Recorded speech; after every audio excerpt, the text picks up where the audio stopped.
So there are many other features that are available into the paperfall, and I must suggest the paperfall is a costly tool, but uh, a very friendly and very cooperative tool, and highly recommended compared to comparatively to the other tools. The other tool I have shown you with the comparison of Grammarly, Pro Writing Aid, Qbert, and Write Sonic also available in the AI in the list of AI tools, so you can use them. But Paperfall, I highly recommend use it because this is only designed for a research writing. So what next? You have checked your paper that your paper is ready for the submission. Now you will select the journal. So sometimes we face the difficulty to select the journals. We go to the already paper published that are published in a particular journal.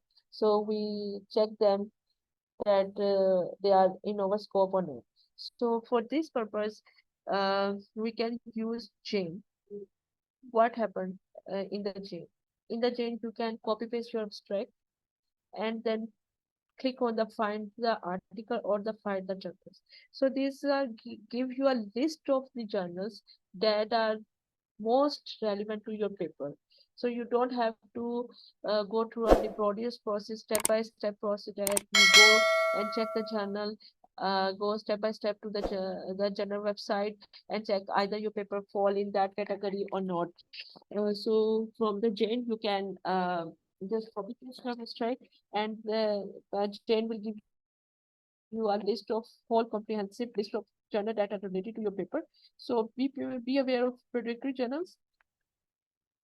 Jane mostly show the journals from the Perfect or the Google Scholar or the all relevant database, but it also show the predictory journals. So you must be aware for what is the predictory journals and what how to avoid them. These are another topic of debate. So once you copy paste your abstract, select find journals, and you can get the list. You can article in the impact of the journals, and the and it also show the gives you the relevant articles that are related to your paper for the citation page or for the source page, that you can check that journal already published that particular paper in that are present in their database that is related to your journal article. So thank you. That are all from my side.